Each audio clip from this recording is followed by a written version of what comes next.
Bienvenidos a Hemisférix, el podcast de fisioterapia y neurorehabilitación, presentado por Javier Sánchez Aguilar.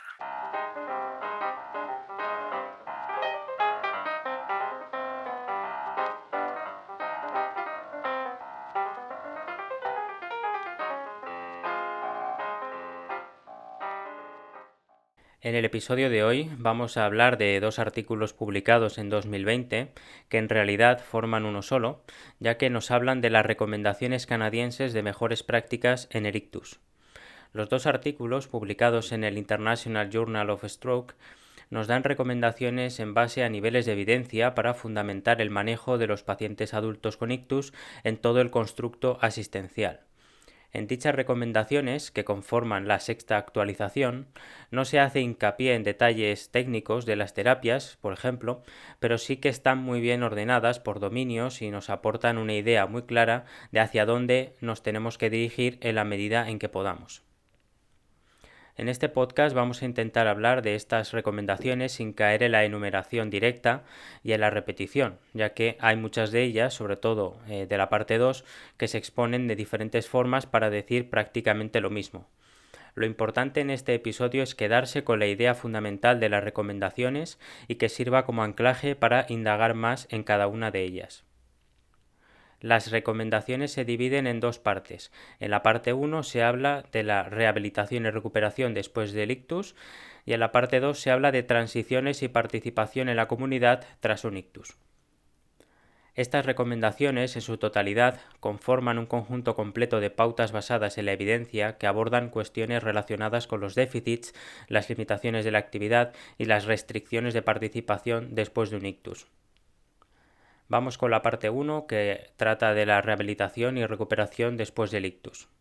Esta parte es un resumen de las recomendaciones basadas en la evidencia actual, centrándose en el manejo de pacientes que han padecido un ictus moderado severo. No se centran en el paciente con una afectación leve, ya que consideran que puede no requerir un plan rehabilitador tan intenso. Respecto a otras recomendaciones pasadas en este año, 2019, no 2020, 2020 es cuando se han publicado los artículos, el cambio más notable ha sido quitar de esta parte la sección dedicada al impacto social del ictus. En ese sentido, aspectos como volver a conducir o el aspecto sexual tienen un apartado específico aparte que veremos después. En cuanto a la metodología de las recomendaciones, un grupo interdisciplinar de expertos en rehabilitación fue convocado para participar en la revisión y redacción de las recomendaciones. El contenido fue revisado también por un grupo de personas afectadas de ictus, sus familias y cuidadores. Se hicieron revisiones sistemáticas de literatura para cada tema y el grupo de escritura debatió sobre el valor de la evidencia y así emitir las recomendaciones por consenso. Todas las recomendaciones tuvieron asociado un nivel de evidencia A, B o C. Recordemos que nivel de evidencia A significa evidencia de un metaanálisis de estudios controlados aleatorizados, ECAs, o hallazgos consistentes de 2 o más ECAs. Los efectos deseados superan claramente a los indeseados o al revés. No hay que olvidar que un nivel de evidencia A también puede ser para no recomendar una terapia, por ejemplo. El nivel de evidencia B implica evidencia de un ECA o hallazgos consistentes de 2 o más estudios bien diseñados, aunque no ECAs. Y el nivel de evidencia C implica que la recomendación está dada por consenso pero con evidencia limitada y en ocasiones basada en opinión de expertos que bien podría transformarse en un nivel de evidencia mayor en el futuro. Después de dar un conjunto de recomendaciones, se hizo una revisión interna por un comité específico y una revisión externa por expertos internacionales y canadienses no involucrados en el desarrollo de la guía. Esta primera parte tiene a su vez dos partes, la parte A y la parte B, y a su vez se dividen en secciones, en total son 10. Vamos con la parte A, que trata sobre la organización del sistema de rehabilitación del ictus. Dentro de esta parte A vamos a tener 4 secciones. En la sección 1 se habla de las recomendaciones sobre la evaluación inicial del ictus. Hay algunas recomendaciones que son nivel de evidencia A, como que todos los pacientes hospitalizados con ictus agudo deben ser evaluados tan pronto como sea posible y por un equipo especializado de médicos, terapeutas ocupacionales, fisioterapeutas, enfermería, logopedas, trabajadoras sociales y dietistas. Sí, no se incluyen los neuropsicólogos aquí, aunque sí lo están con un nivel de evidencia C. Las evaluaciones deben ser estandarizadas y deben poder detectar las necesidades al alta. La admisión a un programa de rehabilitación debe limitarse a pacientes con más de un tipo de discapacidad y para quienes requieren de más de una disciplina. 3 factores importantes que influencian la decisión de aceptar un paciente a rehabilitación hospitalaria son la cognición, movilidad y comunicación premórbidas.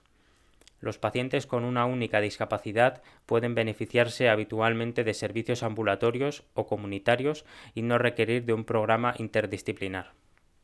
En la sección 2 se habla de las recomendaciones en la unidad de ictus. En ese sentido, todos los pacientes deben ser tratados por una unidad especializada y aquellos con ictus moderado severo deben tener la oportunidad de tener una rehabilitación hospitalaria. En la sección 3 se habla de las recomendaciones sobre la distribución de la rehabilitación hospitalaria. Aquí entra la problemática de la movilización temprana. Lo que está claro es que se recomienda empezar la rehabilitación lo antes posible siempre que haya una estabilidad médica, fomentando la frecuencia de sesiones fuera de la cama. Sin embargo, una movilización prolongada de manera temprana en los primeros días tras el ictus, sobre todo si este es severo, no está recomendada. Una vez lograda la estabilidad médica, los pacientes deberían recibir las terapias apropiadas con la dosis apropiada, en aras de retar a los pacientes a adquirir las habilidades necesarias para realizar actividades funcionales y que éstas se transfieran a la vida cotidiana. En la sección 4 se habla de las recomendaciones en la rehabilitación ambulatoria y domiciliaria, incluyendo el alta temprana con apoyo. En ella, básicamente, se indica que los pacientes con objetivos continuos deben continuar teniendo acceso a servicios especializados al dejar el hospital. Servicios de un mínimo de 45 minutos al día, 2 a 5 días a la semana, según las necesidades del paciente. Los pacientes y las familias deben estar involucrados en el tratamiento, establecimiento de objetivos y plan de transición. En cuanto al alta temprana con apoyo, está indicada para pacientes estables con déficits leves que pueden volver a sus casas con seguridad y continuar la rehabilitación desde ahí, incluso si es posible con el mismo equipo que estaba dando la rehabilitación hospitalaria. Terminada la parte A, vamos con la parte B, que es la que tiene contenido específico de neurorehabilitación. Esta parte B tiene 6 secciones: miembro superior, miembro inferior, disfagia, déficit perceptivo visual, dolor central y lenguaje y comunicación. En dichas secciones suele haber una separación entre ictus agudo, subagudo y crónico, etiquetándolos como temprano o tardío, si es menor o mayor a 6 meses respectivamente. Vamos por tanto con la sección 5, que trata sobre el miembro superior. Yendo desde lo general a lo particular, lo más importante en la rehabilitación del miembro superior es que el paciente participe de un entrenamiento significativo, repetitivo, adaptado, específico de la tarea y dirigido a un objetivo en el esfuerzo de mejorar el control motor.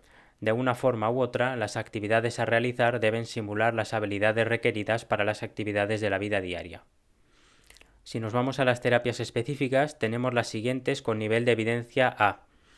Imaginería mental para mejorar la recuperación sensoriomotora en pacientes subagudos siempre que sean candidatos adecuados. Tenemos la electroestimulación funcional, FES, en los músculos del antebrazo para mejorar la función y reducir el déficit motor. También tenemos la terapia restrictiva o terapia de movimiento inducido por restricción, ya sea la versión clásica o modificada, en pacientes selectos con al menos 20 grados de extensión activa de muñeca y 10 grados de extensión de dedos y con un mínimo déficit sensorial y la cognición normal. La terapia espejo debe considerarse como coadyuvante a la terapia motora para pacientes con parexia severa. La realidad virtual también está presente, incluyendo la inmersiva, con un fundamento claro de aprendizaje motor, intensidad, repetición, feedback, etc. También, por supuesto, tenemos el entrenamiento de fuerza, que se debe considerar en parexias leves y moderadas para mejorar la fuerza del agarre. El entrenamiento de fuerza no agrava el tono muscular ni el dolor. El entrenamiento bilateral no se recomienda por sobre el entrenamiento unilateral para mejorar la función motora. Por último, la estimulación magnética transcraneal podría considerarse como coadyuvante a la terapia motora. Para la espasticidad, no se recomienda el uso de férulas en fase subaguda, mientras que la toxina botulínica puede ser utilizada para aumentar el rango articular y disminuir el dolor en pacientes crónicos con espasticidad local. No obstante, No está claro si la toxina en sí misma permite la mejoría funcional.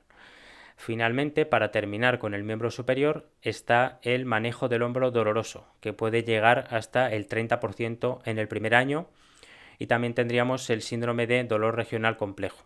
Lo que está claro a estas alturas es que no hay que tirar del brazo durante las transferencias y durante la terapia en sí, y que se debe enseñar al resto de profesionales y familiares para saber colocar y manipular el brazo. Pasamos a la sección 6, que trata sobre el miembro inferior.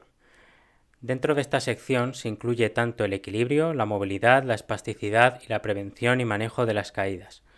Si vamos desde lo general hasta lo particular, diremos que los pacientes deben participar en un entrenamiento significativo, retador, adaptado, intensivo, específico de la tarea y dirigido a un objetivo, para mejorar la transferencia de habilidades y la movilidad.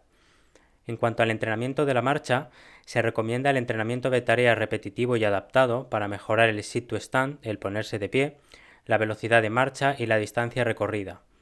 El entrenamiento en cinta rodante, con o sin soporte de peso, debería utilizarse para mejorar la velocidad de la marcha y distancia recorrida como añadido al entrenamiento en superficie o cuando este entrenamiento en superficie no es posible.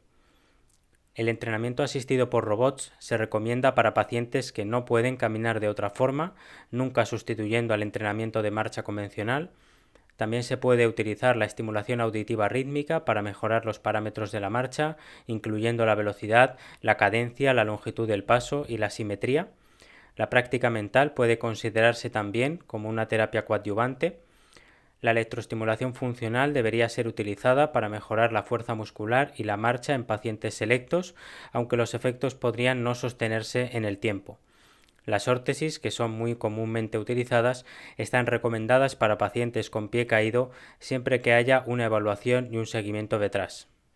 En cuanto al equilibrio, las terapias recomendadas con nivel de evidencia A son las siguientes: entrenamiento de equilibrio en sedestación o entrenamiento del tronco, práctica en bipedestación, biofeedback con plataformas de fuerza, entrenamiento orientado a tareas con y sin intervención multisensorial, entrenamiento de equilibrio combinado con realidad virtual en fase crónica del ictus, uso de superficies inestables y tablas de equilibrio, y por último, no se recomiendan el entrenamiento de equilibrio combinado con feedback visual, imaginería motora y vibración de cuerpo entero. En cuanto al entrenamiento aeróbico, debe incorporarse un programa individualizado que involucre grandes grupos musculares para mejorar la resistencia cardiovascular y la función cognitiva, monitorizando frecuencia cardíaca y tensión arterial durante el entrenamiento. Es importante también asegurar un mantenimiento a largo plazo de este entrenamiento, con una transición a un entrenamiento aeróbico autónomo en casa o en ambiente comunitario, desarrollando estrategias para superar barreras, tanto personales, familiares como ambientales. Aquí me gustaría puntualizar que no se da una evidencia de nivel A para una dosis determinada de ejercicio aeróbico, pero sí que se da de un nivel B, que sería un entrenamiento de 3 veces por semana durante al menos 8 semanas, progresando en el tiempo hasta 20 minutos o más por sesión, excluyendo el calentamiento y la vuelta a la calma. En cuanto a la espasticidad, un tema muy controvertido, de manera similar a lo mencionado para el miembro superior, se recomienda el uso de toxina botulínica para reducir la espasticidad focal, aumentar el rango articular y mejorar la marcha en pacientes con ictus crónico. En cuanto a la prevención y manejo de las caídas, sabemos que cerca de 2/3 de las caídas ocurren durante las 2 primeras semanas del ictus, y una vez se produce el alta, los porcentajes varían entre un 23 y un 73%. No se dan recomendaciones de nivel A en esta guía, por lo tanto vamos a mencionar las que tienen nivel B. En primer lugar, se recomienda hacer un screening para identificar los factores médicos, funcionales, cognitivos y ambientales asociados al riesgo de caídas.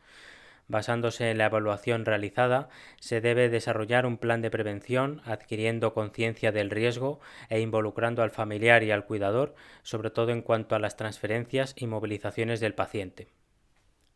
Pasamos a la sección 7 sobre disfagia y malnutrición. La disfagia es un problema común en el paciente con ictus y está asociada a ciertos riesgos de complicaciones médicas como la neumonía y la malnutrición. Dentro de los primeros 7 días del ictus se ha estimado que del 29 al 67% de los pacientes tienen disfagia. Estos pacientes con frecuencia no reciben suficiente aporte calórico, lo cual se expresa evidentemente en los resultados clínicos a muchos niveles. Para los pacientes que no pueden mantener un estatus nutricional por vía oral, se debe considerar la alimentación enteral.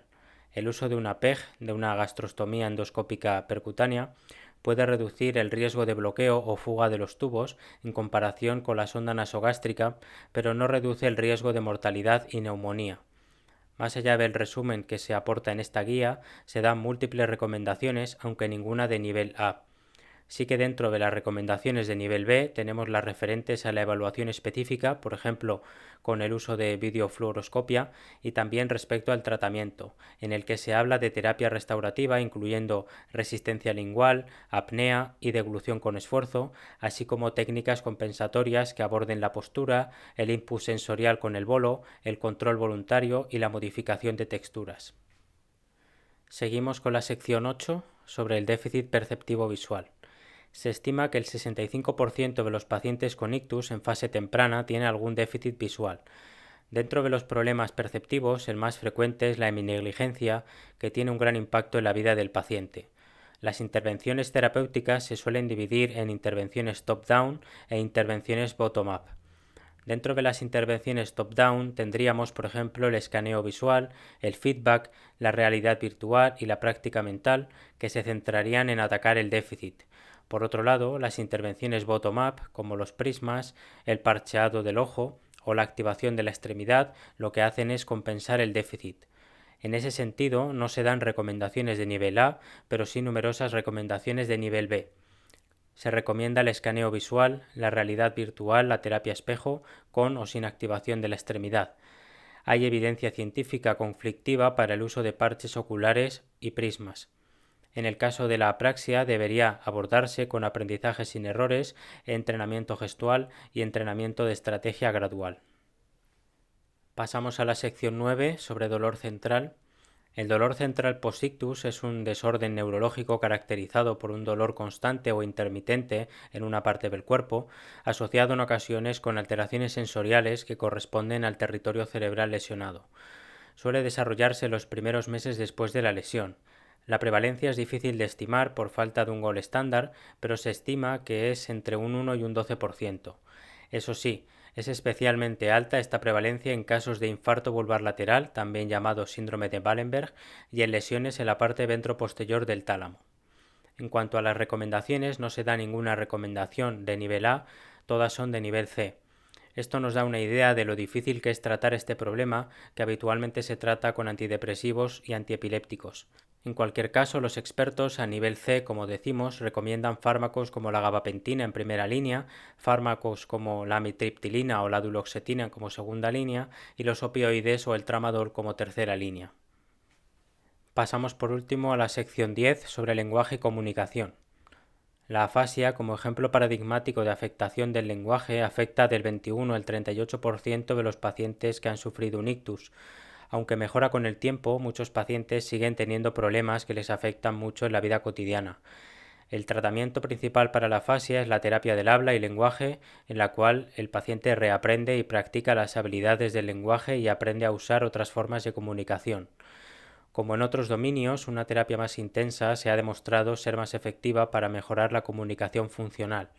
En este sentido, las recomendaciones que se dan son en su mayoría de un nivel C. La única recomendación de nivel A es que el tratamiento debe incluir técnicas como la SCA. La SCA es la Supported Conversation for Adults with Aphasia. Traducido al español sería conversación asistida para adultos con afasia. Este es un método de comunicación que utiliza un conjunto de técnicas para fomentar la conversación cuando se trabaja con alguien con afasia a través de palabras clave habladas y escritas, gestos y lenguaje corporal, dibujos a mano y pictogramas detallados. Además de esa recomendación de nivel A, podemos nombrar las siguientes recomendaciones de nivel B. Uso de la terapia restrictiva del lenguaje para mejorar la comunicación funcional y tratamiento en grupo para suplementar la intensidad de terapia durante la hospitalización y o una vez dada el alta. Con la afasia terminamos la parte 1 de esta guía de recomendaciones, que termina con algo interesante, y es que la telerehabilitación ya no es futuro, sino que es presente, y puede ayudar a incrementar el acceso a la rehabilitación. Como se menciona al principio de la guía y se volverá a repetir en la parte 2, hay muchos pacientes que viven en zonas rurales o alejadas de un hospital o un centro de referencia para hacer rehabilitación, y en esos casos la telerehabilitación y la telemedicina pueden ser de gran utilidad. Pasamos a la parte 2 sobre transiciones y participación comunitaria, que sería la parte que corresponde al segundo artículo de esta guía de recomendaciones canadienses. Esta parte está dedicada no tanto a aspectos técnicos de la rehabilitación, sino más bien a la parte más organizativa de los servicios de salud, a la importancia del cuidador y la participación comunitaria. Esta parte consta de 5 secciones, cada una de las cuales tiene sus recomendaciones en relación a estos temas. Uno de esos temas que resulta crucial es el de la transición entre diferentes entornos o servicios, y muchas veces los pacientes se mueven entre ellos sin control. Muchas veces los pacientes están llenos de incertidumbre con todos los aspectos emocionales que la acompañan. La mayoría están resituándose en la vida, tratando de ordenar su vida familiar, su hogar, sus relaciones personales, su trabajo incluso. En este sentido, aquellos modelos de transición que involucran más componentes y personal y aquellos que precisamente incluyen componentes que fomentan el aprendizaje y la autoorganización tienen más probabilidades de resultar en transiciones exitosas. Esta guía, y en concreto esta parte, trata de dar recomendaciones de transiciones del cuidado, poniendo énfasis en que el paciente no se pierda dentro del sistema y sobre el incremento de la participación dentro de la comunidad. En ese sentido, vamos a ver aspectos relacionados con volver a conducir, la sexualidad, el ocio, el apoyo social, etc. Comenzamos por la sección 1 sobre las recomendaciones de apoyo a personas con ictus, sus familias y cuidadores. En esta sección lo que se quiere recalcar es la importancia de entender al paciente y su situación, que muchos de ellos se sienten abrumados por lo que les ha pasado y la información que se les transmite no debe empeorar la situación. Dentro de eso hay grupos de personas que son más vulnerables porque ya de base están en una situación desfavorecida, como las personas que viven en entornos rurales, personas mayores, personas trans, personas recién llegadas al país en cuestión, etc. Son aspectos que no son estrictamente médicos o que pareciera que los terapeutas ni nos va ni nos viene, pero realmente pueden llegar a tener mucha relevancia en el proceso, sobre todo en las transiciones entre servicios. En este sentido, no se dan recomendaciones de nivel A como tal, pero sí que es importante tener en cuenta recomendaciones como evaluar la predisposición de los pacientes, familiares y cuidadores a la información que se les va a transmitir. De alguna manera, se ha de transmitir la información de tal manera que sirva para empoderar a los implicados y que el proceso de rehabilitación sea más llevadero. En las recomendaciones se hace hincapié en algo que podríamos llamar cuidar al cuidador, en el sentido de tenerlo en cuenta, de conocerle, de conocer sus capacidades y también sus recursos de afrontamiento. Como hemos dicho antes, la telemedicina entra con fuerza para reducir los problemas de relación con los servicios sanitarios, sobre todo en personas con dificultad de acceso a los mismos. Seguimos con la sección 2 sobre recomendaciones sobre educación para personas con ictus, sus familias y cuidadores. Con más o menos implicación, todos sabemos que es muy importante educar a los pacientes, sus familias y cuidadores. Esto típicamente se ve cuando dejamos pasar al familiar o cuidador a la sesión de terapia para que nos vea cómo trabajamos, cómo hacemos ejercicios, cómo hacemos las transferencias, etc. No obstante, recomendaciones como las que se dan en esta guía son interesantes para poner todo en orden. Sobre todo, son recomendaciones en lo relativo al entrenamiento de habilidades manuales, a la resolución de dudas y herramientas de seguimiento. Esta educación debe estar en todo el proceso, desde la fase aguda hasta la reinserción comunitaria, y sobre todo es crucial en las transiciones, es decir, cuando un paciente cambia de servicio, ya que ahí se suelen generar unas necesidades específicas. Y de cara a eso es importante dar la información de tal manera que sea comprensible en diferentes formatos, por ejemplo accesible a personas con afasia, y se debe documentar cómo está entendiendo la información el paciente y su entorno cercano. Seguimos con la sección 3 sobre recomendaciones sobre planificación de cuidados interprofesionales y comunicación. En esta sección se hace hincapié en la comunicación entre diferentes profesionales y servicios, como por ejemplo la comunicación del hospital con el médico de atención primaria. El médico de atención primaria debe tener acceso a un resumen de alta que le dé información para hacer un seguimiento del paciente. En relación con esto, dicha comunicación es especialmente importante durante las transiciones. El objetivo de la transición es garantizar una seguridad y eficiencia en el pase de un servicio a otro sin que suponga un nuevo comienzo con cada uno, sino que haya un continuo. Si pasamos a las recomendaciones en sí, vemos que no hay ninguna con nivel A, pero sí numerosas con nivel B. Para no extendernos mucho y debido a que están disponibles para su lectura en el artículo, vamos a mencionar algunas. El plan de transición debe tener en cuenta siempre las necesidades del paciente en ese momento y dirigidas hacia el objetivo a lograr. Por supuesto, documentado correctamente para que todos los profesionales tengan la información necesaria. Así, es importante abordar el tema del domicilio como elemento de transición del alta para poder detectar barreras y así generar las adaptaciones necesarias. Pasamos a la sección 4 sobre recomendaciones sobre participación comunitaria. En esta sección es donde entran muchas de las actividades que forman parte de la vida de los pacientes, pero que no siempre se les da una solución o en algunas ocasiones no la hay. Estamos hablando de volver a conducir, de volver a trabajar, de volver a hacer determinadas actividades de ocio, de tiempo libre, y también hablamos de sexualidad. Este tema de la participación comunitaria toca a todos los pacientes de alguna forma u otra, pero es verdad que cuanto más joven es el paciente, más roles se pueden afectar. Vamos a ir viendo las recomendaciones por apartados. En cuanto al manejo de la salud, es fundamental que los pacientes sean animados a participar en programas de ejercicio comunitarios según el caso. El objetivo al final es trabajar en la dirección de la prevención secundaria y el manejo de los factores de riesgo. En cuanto a volver a conducir, se especifican algunas cosas sobre la situación de Canadá, lo cual puede no ser aplicable a otros países. Lo que sí podemos decir es que tiene que haber una valoración específica del paciente para determinar si es apto para volver a conducir en lo que concierne a función sensoriomotora, cognitiva y visual. Por ejemplo, resulta indispensable que el paciente tenga capacidad de resolución de problemas, atención, toma de decisiones, comprensión de símbolos, así como de los aspectos visuales, motores y sensoriales suficiente para manejar un coche.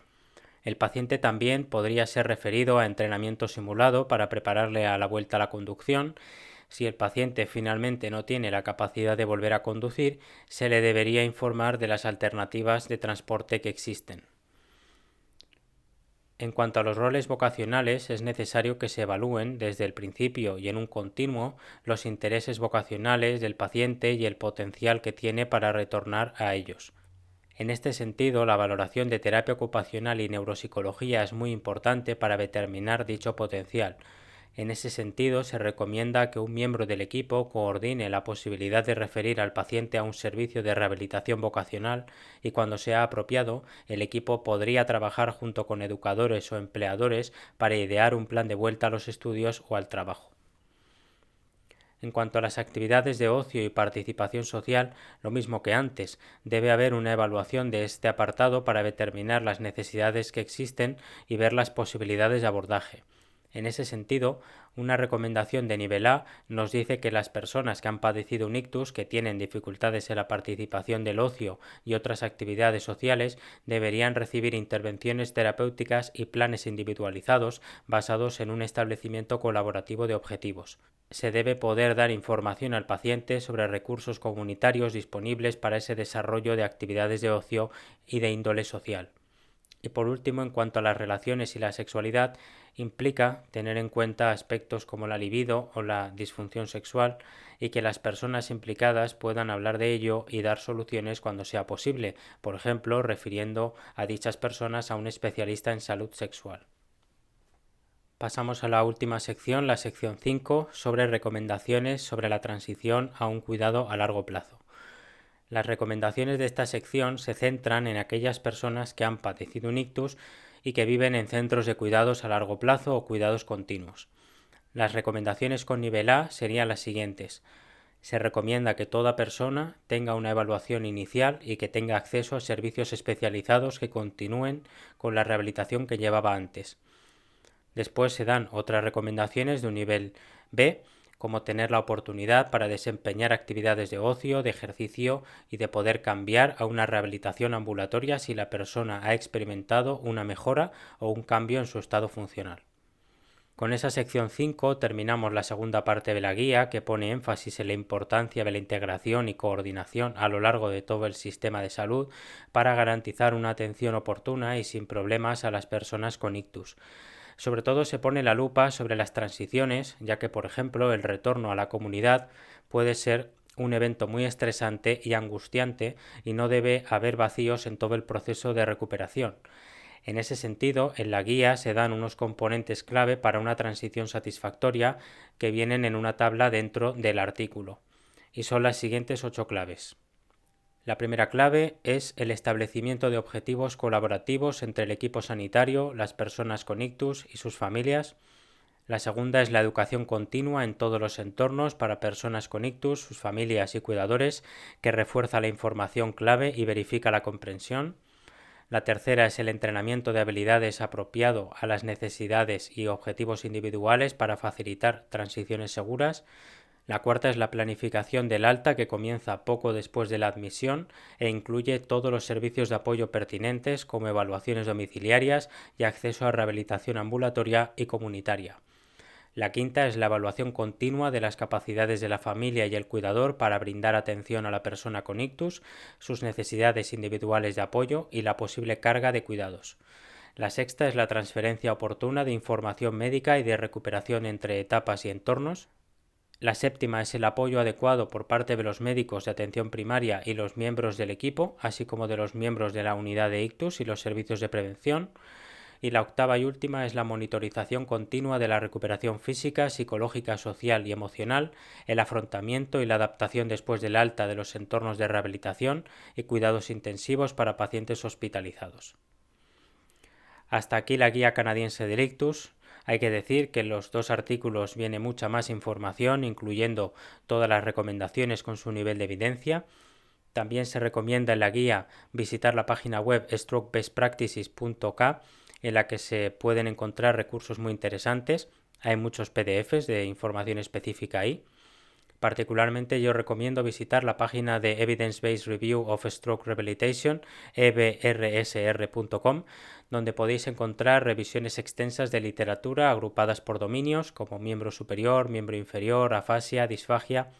Ya depende del campo en el que os mováis, os interesará más unos dominios u otros.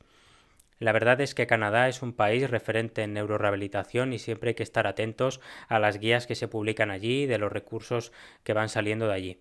Espero que os haya gustado el episodio, que haya sido más o menos clarificador de en qué punto estamos en la evidencia científica actual, y sobre todo espero que aquellos que no estén familiarizados con las guías de práctica clínica o con este tipo de recomendaciones se vayan familiarizando con ellas, porque de alguna forma nos ordenan la gran cantidad de información publicada. Sin más, me despido de vosotros y vosotras hasta el próximo episodio, que espero que sea la semana que viene.